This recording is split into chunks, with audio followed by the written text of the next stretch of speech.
आज रमजान ईद आणि महात्मा फुले जयंतीच्या पार्श्वभूमीवर छत्रपती संभाजीनगरमध्ये ग्रामीण पोलीस दलाच्या वतीने कडक पोलीस बंदोबस्त लावण्यात आल्याची माहिती पोलीस अधीक्षक मनीष कलवनिया यांनी दिली आहे। येणारे सण उत्सव नागरिकांना शांततेत पार पडावे, असेच या काळात पसरणाऱ्या अफवांवर नागरिकांनी विश्वास ठेवू नये आणि समाजात तेढ निर्माण होईल असं कृत्य करू नये, असे आवाहनही कलवनिया यांनी नागरिकांना केलंय।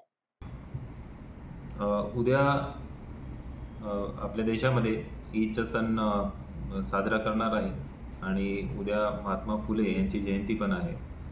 तर मी सर्व नागरिकांना दोन्ही पर्वाची खूप खूप शुभेच्छा देतो आणि येणाऱ्या काळात 17 तारखेला रामनवमी आणि 23 तारखेला हनुमान जयंती पण आहे। तर आपल्या देशामध्ये आणि आपल्या राज्यामध्ये आता भरपूर सण उत्सवच्या वातावरण आहे। तर मी सर्व नागरिकांना आवाहन करतो की शांततेने आणि शिस्तबद्ध पद्धतीने सर्व सण साजरे करा। पोलिसांची जी काही सूचना असेल त्यांच्या पालन करा, पोलिसांचे सहयोग करा।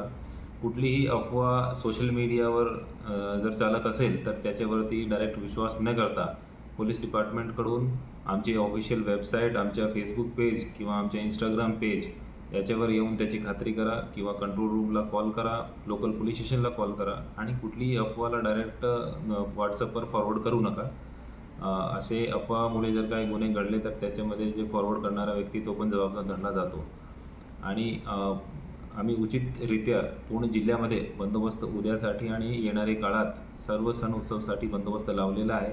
आणि सर्व बांधवांना एकदा परत मी प्रत्येक सण उत्सवाच्या खूप खूप शुभेच्छा देतो, बधाई देतो।